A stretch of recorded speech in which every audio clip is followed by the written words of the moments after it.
പ്രിയമുള്ളവരെ, നമ്മൾ രാവിലെ മുതലുള്ള ഒരു പഠന സെഷനായതുകൊണ്ട് ഇതിൻ്റെ തുടർച്ചയിൽ ചില കാര്യങ്ങൾ മാത്രം പറഞ്ഞാൽ മതിയാവും തോന്നുന്നു. സയ്യിദ് ഇവിടെ സൂചിപ്പിച്ചതുപോലെ ഈ നമ്മുടെ ഫ്രട്ടേണിറ്റിയുടെ രാഷ്ട്രീയത്തിൻ്റെ 3 അടിസ്ഥാനങ്ങളെക്കുറിച്ചാണ് അദ്ദേഹം സംസാരിച്ചത്. ജനാധിപത്യം, സാമൂഹ്യനീതി, പിന്നെന്താ സഹോദരി. പറഞ്ഞാതിരിക്കാൻ വേണ്ടിയിട്ട് നിങ്ങളും കൂടി കൂട്ടിത്തരും. സഹോദരി. അപ്പം 3 രാഷ്ട്രീയത്തെയാണ് സാധാരണ ജനാധിപത്യത്തെ കുറിച്ചിട്ടുള്ള നമ്മുടെ ഒരു ഭാവന എന്താണ് നമ്മളത് കൊണ്ട് ഉദ്ദേശിക്കുന്നത് എന്നും, സാമൂഹ്യനീതി എന്നതിനെക്കുറിച്ച് എന്താണ് നമ്മുടെ സങ്കല്പമെന്നും, സാഹോദര്യത്തെ എങ്ങനെയാണ് നമ്മൾ വിലയിരുത്തുന്നത് എന്നൊക്കെ വിശദീകരിക്കേണ്ടായി. അവസാനം പറഞ്ഞ സാഹോദര്യത്തെക്കുറിച്ച് പറയുമ്പോൾ തന്നെ സാഹോദര്യം എന്ന് പറയുന്നത് വളരെ നിരപേക്ഷമായി ലോകത്തെ എല്ലാ മനുഷ്യരും തമ്മിലുള്ള സാഹോദര്യം, മനുഷ്യരായാൽ പരസ്പരം സാഹോദര്യത്തോട് എത്തിക്കണം എന്നതിനപ്പുറത്ത് നീതി നിഷേധിക്കപ്പെടുന്നവരുടെ സാഹോദര്യം എങ്ങനെയാണ് രാഷ്ട്രീയപരമായി പ്രാധാന്യം അർഹിക്കുന്നത് എന്നതിനെക്കുറിച്ച് നമ്മൾ ഊന്നി പറയുകയുണ്ടായി. നീതിയെക്കുറിച്ച് സംസാരിക്കുമ്പോഴും നീതി എന്ന് പറയുന്നതിനെ കുറിച്ച് ആ നീതി എന്ന സങ്കല്പം വളരെ നിരപേക്ഷമായി പറയുകയാണെങ്കിൽ അതൊരു വലിയ സങ്കല്പമായിട്ട് നമ്മുടെ ഒരു വലിയ ഒരു ആശയമായിട്ട് എത്രയും വിശദീകരിക്കാൻ കഴിയുന്ന അതിന് വളരെ ആത്മീയ സ്വഭാവമുള്ള, രാഷ്ട്രീയ സ്വഭാവമുള്ള, സാമൂഹ്യപരതയുള്ള ഒരു വിഷയമായിട്ട് നമുക്ക് എത്രയും വിശദീകരിക്കാൻ കഴിയും. അതിൽ നിന്ന് മാറി എന്താണ് നീതി, അതും പ്രത്യേകിച്ച് സാമൂഹ്യനീതി എന്ന് പറയുമ്പോൾ നീതി എന്നതിൻ്റെ കൂടെ സാമൂഹ്യനീതി എന്ന് പറയുന്ന സങ്കല്പം എന്തുകൊണ്ടാണ് നമ്മൾ വെച്ചിട്ടുള്ളത് എന്നതിനെ കുറിച്ചൊക്കെയാണ് നമ്മൾ ഈ രാഷ്ട്രീയത്തിൽ ഊന്നി നിന്ന് സംസാരിക്കുന്നത്. അപ്പോൾ നമുക്കറിയാം, സമത്വം എന്ന് പറയുന്നത് എന്താണ്? എല്ലാവരും സമത്വം എന്ന് പറഞ്ഞാൽ എല്ലാവരും തുല്യരാണ്, എല്ലാവരും തുല്യരാണ്. ഇന്ത്യൻ സാമൂഹ്യ ഘടനയിൽ സ്വാതന്ത്ര്യ സമര കാലത്തൊക്കെ സമത്വം എന്ന് പറയുന്നതിന് വലിയ മാനങ്ങളായിരുന്നു ഉണ്ടായിരുന്നത്. അതെന്തുകൊണ്ടാണ് അങ്ങനെ സംഭവിക്കുന്നത്? സമത്വം എന്ന് പറയുന്നത് ഇന്ത്യൻ ഒരു സോഷ്യൽ കോണ്ടെക്സ്റ്റിൽ, ഇന്ത്യയുടെ ഒരു സാമൂഹിക രാഷ്ട്രീയ സാഹചര്യത്തിൽ സ്വാതന്ത്ര്യ സമരം രൂപപ്പെട്ട കാലത്ത് സമത്വം എന്ന ആശയത്തിന് മറ്റു ആശയങ്ങളെക്കാൾ അല്ലെങ്കിൽ മറ്റു സ്ഥലകാലങ്ങളെക്കാൾ നമ്മുടെ പ്രദേശത്ത് അത് വലിയ കനമുള്ള, പവറുള്ള, വലിയ ശക്തിയുള്ള പദമായി മാറുന്നത് എന്തുകൊണ്ടാ? നിങ്ങൾ വലിയ കുട്ടികളാണ്, ചോദ്യം ചോദിക്കാൻ പാടില്ല. എന്നാൽ പോലും ഒന്ന് പറഞ്ഞു നോക്കാം, നമുക്കൊന്ന് റിലാക്സ് ആവാലോ.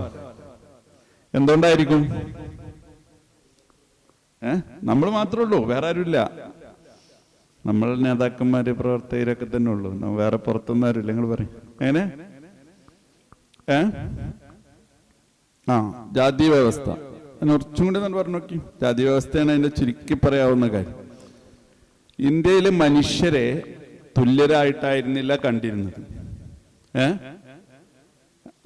അൺടച്ചബിലിറ്റി എന്ന് വെച്ചാൽ മനുഷ്യന്റെ അന്തസ്സിനെ, മനുഷ്യരെ എല്ലാവരും ഒരേ തലത്തിൽ, എല്ലാവരും മനുഷ്യർ എന്ന് പറഞ്ഞാൽ ആരാണ് മനുഷ്യർ എന്നതൊരു പ്രധാനപ്പെട്ട ചോദ്യമായിരുന്നു. എല്ലാ മനുഷ്യരെയും മനുഷ്യരായിട്ടായിരുന്നില്ല ഇന്ത്യൻ സാമൂഹികാവസ്ഥയിൽ, ജാതി വ്യവസ്ഥയിൽ, ചാതുർവർണ്ണാശ്രമ വ്യവസ്ഥയിൽ കണ്ടിരുന്നത്. അങ്ങനെയല്ലായിരുന്നു. മറിച്ച് മനുഷ്യരെ വിവിധ തട്ടുകളാക്കി തിരിച്ചിട്ടായിരുന്നു മനുഷ്യരെ കണ്ടിരുന്നത്. അത് വർണ്ണാശ്രമ വ്യവസ്ഥയുടെ ഭാഗമായിട്ട് മനുഷ്യരെ തട്ടുകളാക്കി, അതിൽ മനുഷ്യരായി പോലും പരിഗണിക്കാത്ത തട്ടുകളുണ്ടായിരുന്നു. വിശദാംശങ്ങൾക്കൊന്നും സമയമില്ലാത്തതുകൊണ്ട് ഞാൻ നമ്മുടെ രാഷ്ട്രീയം ഈ നമ്മളിപ്പോൾ ചർച്ച ചെയ്യുന്നതിനായിട്ട് കണക്ട് ചെയ്യാൻ വേണ്ടി ചില കാര്യങ്ങൾ മാത്രം പറയുകയാണ്. അപ്പൊ ഈ സമത്വം എന്ന ആശയം ഒരു രാഷ്ട്രീയ ആശയമായി രൂപപ്പെടുന്നത് എപ്പോഴാണ്? നേരത്തെ സമത്വം എന്ന് പറയുന്നത് നമ്മൾ സാധാരണ കോളേജുകളിലോ അല്ലെങ്കിൽ ക്ലബിലോ സ്വാതന്ത്ര്യ സമരങ്ങളിലോ റിപ്പബ്ലിക് ഡേയിലോ ഒക്കെ സമത്വസുന്ദര ലോകത്തെക്കുറിച്ച് ഒരു പ്രബന്ധം അല്ലെങ്കിൽ അതിനെക്കുറിച്ചുള്ള ഒരു പ്രസംഗം അല്ലെങ്കിൽ അത്തരം സെലിബ്രേഷൻസ് ഒക്കെ നടക്കുന്ന സമയത്ത് അസംബ്ലിയിൽ നടത്താവുന്ന നല്ലൊരു പ്രസംഗത്തിന്റെ വിഷയം മാത്രമായി മാറുന്നതിന് പകരം സമത്വം എന്ന് പറയുന്നത് എല്ലാ മനുഷ്യരും തുല്യരാണ് എന്ന് പറയുന്നത് തന്നെ ഇന്ത്യൻ സാമൂഹ്യ ഘടനയിൽ അപകടം പിടിച്ച ഒരു പദമായിരുന്നു. അപ്പോൾ ഇങ്ങനെ അപകടം പിടിച്ച പദങ്ങൾ, അപകടം പിടിച്ച രാഷ്ട്രീയങ്ങൾ സംസാരിക്കുക എന്നുള്ളതാണ് നമ്മുടെ രാഷ്ട്രീയത്തിന്റെ ഒരു ഉള്ളടക്കം. നീതിയെക്കുറിച്ച് സംസാരിക്കുമ്പോൾ സാധാരണ ഈ ഫ്രട്ടേണിറ്റി രൂപീകൃത സമയത്ത് നമ്മൾ പറഞ്ഞിരുന്ന ഒരു വലിയ ഇടക്ക് മനസ്സിലാവാൻ വേണ്ടി മാത്രം നിങ്ങൾ പലപ്പോഴും കേട്ട ഒരു സംഗതിയായിരിക്കും, അത് മനസ്സിലാവാൻ വേണ്ടി മാത്രം നമ്മൾ പറയാണ്. ഇപ്പോ ഈ നമ്മൾ പറയും വിശക്കുന്നവന് ഭക്ഷണം കൊടുക്കുക എന്നത് ഒരു നീതി ആണ്, നീതി നിർവ്വഹണം. അപ്പോൾ അതെങ്ങനെയാണ്? എല്ലാവർക്കും തുല്യമായി ഭക്ഷണം കൊടുക്കുക എന്നതാണ് അതിന്റെ സങ്കല്പം. പക്ഷെ നമ്മൾ പറയുന്നത് എല്ലാവർക്കും വിഭവം തുല്യമായി വീതിക്കുന്നതിന് പകരം വിശക്കുന്നവന് വിശപ്പ് മനസ്സിലാക്കിയിട്ട് അവന് കൂടുതൽ ഭക്ഷണം കൊടുക്കണം എന്നതാണ് നമ്മുടെ. അത് ലളിതമായ ഒരു പ്രക്രിയയല്ല. എൻ്റെ അടുത്ത് കുറച്ച് ഭക്ഷണ വിഭവങ്ങളുണ്ട്, ഞാനത് ഇവിടെ കൊടുന്നു വെച്ചു. എന്നിട്ട് അത് ഞാൻ വിതരണം ചെയ്യാൻ ആരംഭിച്ചു. ഞാൻ എങ്ങനെ വിതരണം ചെയ്യുമ്പോഴാണ് അത് നീതിപൂർവമായ വിതരണമാവുക? എങ്ങനെ? നീതിപൂർവകമായ വിതരണം എന്ന് പറഞ്ഞാൽ എന്താണ്?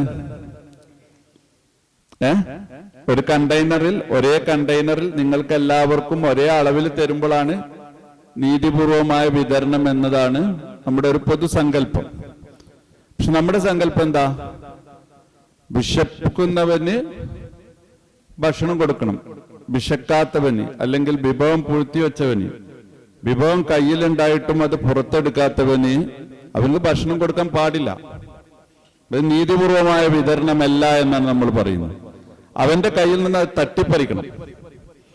എന്റെ കയ്യിൽ 10 ആപ്പിളുണ്ട്, ഇവിടെ ആളുകൾ വിശക്കുന്നു, ഞാൻ എൻ്റെ അടുത്തുള്ള 20 ആപ്പിൾ കൊണ്ട് വീതിക്കുമ്പോ ഈ 10 ആപ്പിൾ പൂത്തിവെച്ചവന്റെ അടുത്ത് നിന്ന് അത് കയ്യിൽ നിന്ന് അത് തട്ടിപ്പറിക്കുക എന്നുള്ളതാണ് നീതിയുടെ രാഷ്ട്രീയം.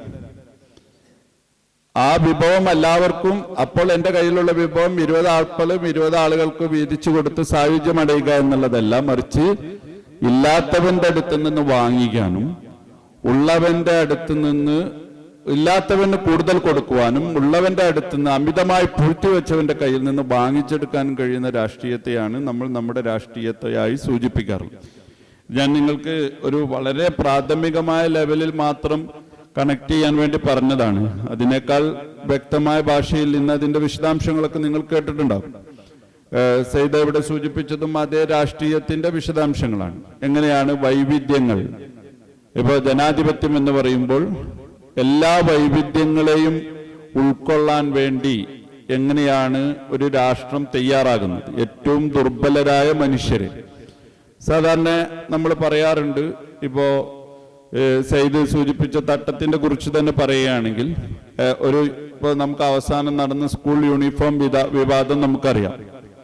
എല്ലാവരും യൂണിഫോമായി, എല്ലാവരും ഒരേ വസ്ത്രം ധരിക്കുന്ന ഒരേ സങ്കല്പമുള്ള ഒരു സംഗതിയിൽ നിന്ന് മാറി വിശ്വാസപരവും ആശയപരവും സാമൂഹ്യപരവും ഒക്കെ സദാചാരപരവുമായ ഒക്കെ വിവിധ കാഴ്ചപ്പാടുള്ള മനുഷ്യർ അവരുടെ വസ്ത്രധാരണത്തിൽ പുറത്തുന്ന വൈവിധ്യങ്ങളെ ബഹുമാനപൂർവം ആദരപൂർവം അതിനെ അംഗീകരിക്കുക എന്നുള്ളതാണ് ജനാധിപത്യ സങ്കല്പത്തിന്റെ ഒരു അടിസ്ഥാനം. നിർബന്ധിതാവസ്ഥയിൽ അംഗീകരിക്കുക എന്നുള്ളത് മാത്രമല്ല, അതിനെ ബഹുമാനപൂർവം ആദരപൂർവം അംഗീകരിക്കുക എന്നുള്ളത് കൂടിയാണ് ജനാധിപത്യത്തിന്റെ സങ്കല്പം. ഇതാണ് നമ്മുടെ രാഷ്ട്രീയ സങ്കല്പങ്ങൾ പല രീതിയിൽ രൂപപ്പെട്ടതായിരിക്കും. ഞാൻ പറയാൻ ഉദ്ദേശിക്കുന്ന കാര്യം വളരെ ചെറിയൊരു കാര്യം പറഞ്ഞ് ഞാൻ അവസാനിപ്പിക്കുകയാണ്.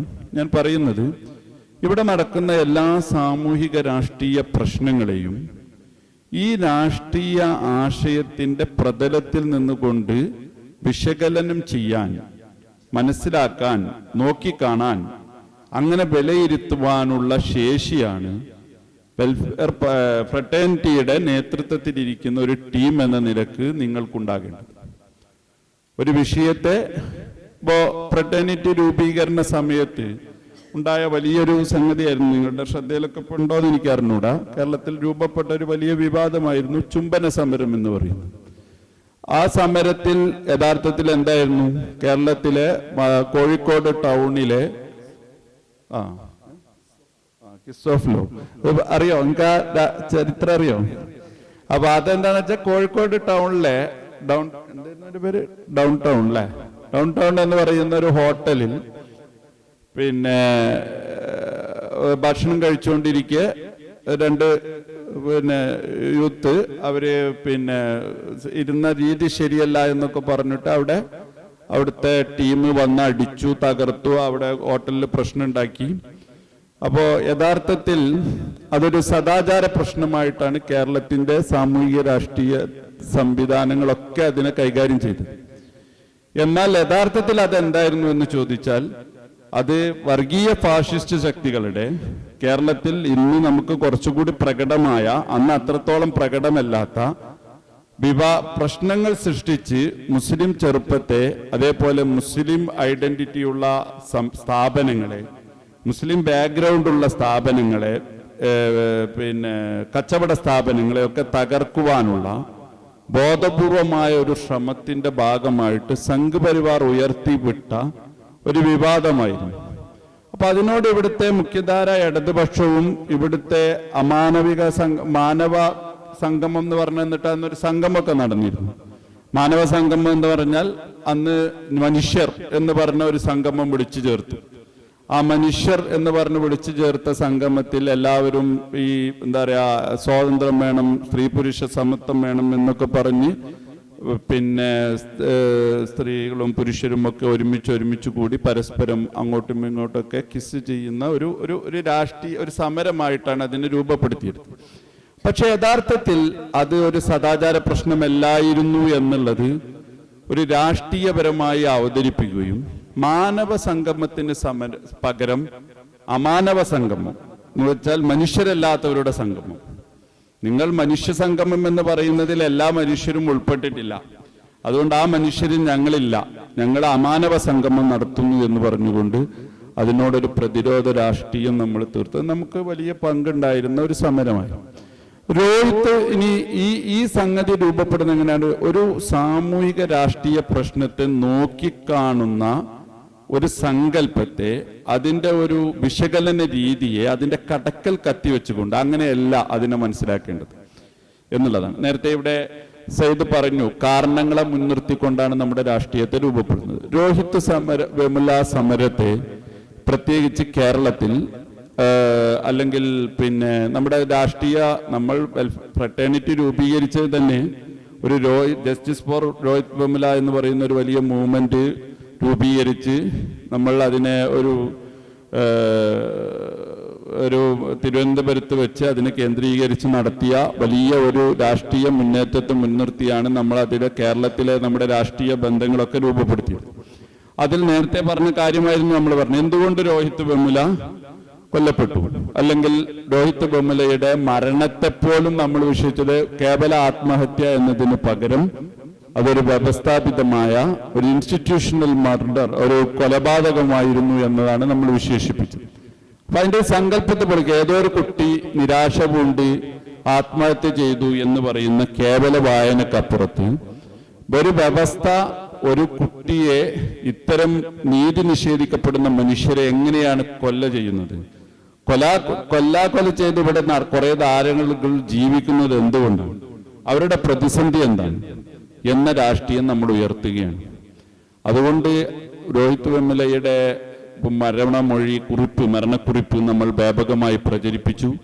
അത് ഉയർത്തിയ മൗലിക രാഷ്ട്രീയത്തെക്കുറിച്ച് നമ്മൾ പറഞ്ഞു. എന്തുകൊണ്ട് എൻ്റെ ജന്മം തന്നെ എൻ്റെ ശാപമായിരുന്നു എന്ന അദ്ദേഹത്തിൻ്റെ വാക്കിനെ നമ്മൾ ധാരാളമായിട്ട് പ്രചരിപ്പിച്ചു, ആശയത്തെ രൂപപ്പെടുത്തിയെടുത്തു. ആ രാഷ്ട്രീയത്തെ കേരളത്തിൽ, ഇന്ത്യയിൽ വ്യാപകമായി രൂപം കൊണ്ട നേരത്തെ ഒന്നാം UPA സർക്കാരിൻ്റെ കാലത്ത് തന്നെ രൂപം കൊണ്ട് ഈ മുസ്ലിം ചെറുപ്പക്കാരെ ബോധപൂർവമായി വേട്ടയാടിക്കൊണ്ടിരുന്ന ഒരു സംഭവം ഉണ്ടായിരുന്നു. നമുക്കറിയാം, കാശ്മീരിൽ മരണപ്പെട്ട ഒരു കുട്ടിയുടെ മാതാവിനെ കാണുക എന്ന് പറയുന്നത് ഒരു മോശവും അങ്ങനെ കാണില്ല എന്ന് പറയുന്നത് വലിയ രാജ്യസ്നേഹമായിട്ടുമൊക്കെ ചിത്രീകരിച്ചിരുന്ന കാലത്ത് നമ്മൾ അങ്ങനെ ജയിലിലകപ്പെട്ട മനുഷ്യരെ, നിങ്ങൾ നജീബ് നിങ്ങളുടെ ഫോട്ടോയിലുണ്ട്. നജീബ് എങ്ങനെയാണ് ഫോട്ടോയിൽ വരുന്നത്? അങ്ങനെ അപ്രതീക്ഷിതമായ മാറ്റി നിർത്തപ്പെട്ട മനുഷ്യർ നമ്മുടെ മുഖ്യധാരയിലേക്ക് വരികയും അവർ നമ്മുടെ രാഷ്ട്രീയ സമരത്തിന്റെ ഐക്യനായി മാറുകയും ചെയ്യുന്ന ഒരു രാഷ്ട്രീയത്തെ രൂപപ്പെടുത്തിയെടുത്തതാണ് നമ്മുടെ സവിശേഷത. അങ്ങനെ അത് നിങ്ങൾക്കറിയാം, ഞാൻ അതിനെ ഒന്നുകൂടി ഉറപ്പിച്ച് പറഞ്ഞുള്ളൂ. ഞാൻ പറയുന്നത് ഏതൊരു പ്രശ്നത്തെയും, ഇപ്പോൾ ഇവിടെ മലബാർ വിദ്യാഭ്യാസ സമരത്തെ പ്രശ്നം പറഞ്ഞു, നിങ്ങൾ രൂപപ്പെടുത്തിയെടുക്കേണ്ടത് വെൽഫെയർ പാർട്ടി അടക്കമുള്ള സാമൂഹ്യ നീതിയുടെ രാഷ്ട്രീയ പക്ഷത്തിന് ഇത്തരത്തിലുള്ള ഒരു രാഷ്ട്രീയ വിശകലന രീതി രൂപപ്പെടുത്തിയെടുക്കാനാണ് ഫ്രട്ടേണിറ്റി രൂപീകരണത്തിന്റെ പ്രധാനപ്പെട്ട ഒരു ഉദ്ദേശം. ഒരു കോൺഷ്യസിനെ രൂപപ്പെടുത്തിയെടുക്കണം. എന്തിനാ വെൽഫെയർ ഫ്രട്ടേണിറ്റി രൂപീകരിച്ചെന്ന് ചോദിച്ചാൽ, ഇത്തരത്തിലുള്ള ഒരു കോൺഷ്യസിനെ, ഇത്തരത്തിലുള്ള ഒരു സാമൂഹിക അവബോധത്തെ, ഇത്തരത്തിലുള്ള ഒരു കാഴ്ചപ്പാടിനെ പറഞ്ഞ് പ്രതിഫലിപ്പിച്ച് നമ്മൾ രൂപപ്പെടുത്തിയെടുക്കേണ്ടതുണ്ട്. ഇപ്പോൾ ഒരു മുഖ്യധാര രാഷ്ട്രീയ പ്രസ്ഥാനം, വെൽഫെയർ പാർട്ടി അടക്കം, അത് നമ്മുടെ വ്യതിരിക്തമായ രാഷ്ട്രീയത്തെ മുന്നോട്ട് വെക്കുന്നത് കൊണ്ട് നമ്മൾ അതിൽ കുറച്ചുകൂടി ബോധമുണ്ടാകും. ഒരു രാഷ്ട്രീയ പ്രശ്നത്തെ അല്ലെങ്കിൽ ഒരു സമകാലിക പ്രശ്നത്തെ പോയി അതിൻ്റെ അവകാശം നേടുന്നതുമായി ബന്ധപ്പെട്ട ഒരു തർക്കം അല്ലെങ്കിൽ അതിൽ ഇടപെടുക എന്നതിൽ നിന്ന് മാറി അതിനെ എന്തുകൊണ്ടാണ് ഒരു രാഷ്ട്രീയ സമരമായി രൂപപ്പെടുത്തുക, എങ്ങനെയാണ്? ഇപ്പോൾ നമ്മളുടെ ഇപ്പോൾ ആൾക്കൂട്ട കൊലപാതകം എന്ന് പറഞ്ഞുകൊണ്ട് കൊല ചെയ്യപ്പെട്ട രാം ഗോപാലിന്റെ മരണം, അത് ഒരു അവകാശം എന്താണ്, 30 ലക്ഷം രൂപ അദ്ദേഹത്തിന്റെ കുടുംബത്തിന് കൊടുക്കണം എന്ന ഒരു ഡിമാൻഡ് രാഷ്ട്രീയപരമായി അതിന് വളരെ പ്രാധാന്യമുണ്ട്. അത് വളരെ പ്രസക്തമായ രാഷ്ട്രീയ ആവശ്യം തന്നെയാണ്. പക്ഷേ അതിൽ പരിമിതപ്പെടാതെ കേരളത്തിൽ രൂപം കൊള്ളുന്ന സംഘപരിവാർ രൂപപ്പെടുത്താൻ ശ്രമിക്കുന്ന സംഘപരിവാറിന്റെ നേതൃത്വത്തിൽ നടക്കുന്ന ഇത്തരം വംശീയ കൊലപാതകങ്ങളായി അതിനെ ചിത്രീകരിക്കുകയും അതിനെ അവതരിപ്പിക്കുകയും അതൊരു രാഷ്ട്രീയമായി വളർത്തുകയും ചെയ്യുക എന്നുള്ളതാണ് നമ്മുടെ പണി. അതിനെ വളമൊരുക്കുക, നിലമൊരുക്കുക എന്നുള്ളതാണ് ഫ്രട്ടേണിറ്റിയുടെ പണി. അതിനെ യൂത്തിന്റെ രാഷ്ട്രീയ സാമൂഹിക സങ്കല്പത്തിൽ ഇത്തരം ഒരു പൊളിച്ചെഴുത്ത് നടത്തുക എന്നതാണ് നമ്മുടെ പണി.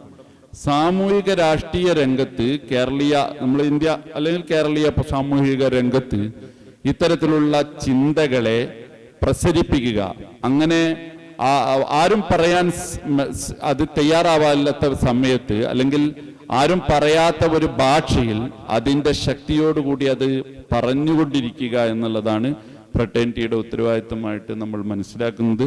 ആ അർത്ഥത്തിൽ ഈ രാഷ്ട്രീയത്തിൻ്റെ ആശയത്തെ കേവലം വാചകമായി എണ്ണിപ്പടിക്കാതെ അല്ലെങ്കിൽ ആ രാഷ്ട്രീയത്തിൻ്റെ ഒരു സവിശേഷത മാത്രം മനസ്സിലാക്കാതെ അതിലനുസരിച്ച് സാമൂഹിക രാഷ്ട്രീയ പ്രശ്നങ്ങളെ വിശകലനം ചെയ്യാൻ കഴിയുന്ന ഒരു ശേഷിയിലേക്ക് എൻ്റെ പ്രിയ സുഹൃത്തുക്കൾ, ഫ്രട്ടേണിറ്റിയുടെ നേതൃത്വം കൊടുക്കുന്ന യൂത്ത് അതിന് തയ്യാറാകണമെന്ന് നമ്മളെല്ലാവർക്കും കൂടി അത്തരം കാര്യങ്ങളിൽ ഇനിയും മുന്നോട്ട് പോകേണ്ടതുണ്ട് എന്ന് സൂചിപ്പിച്ചുകൊണ്ട് ഞാൻ അവസാനിപ്പിക്കുന്നു. നിങ്ങൾക്ക് നന്ദി. ജയ് ഫ്രട്ടേണിറ്റി.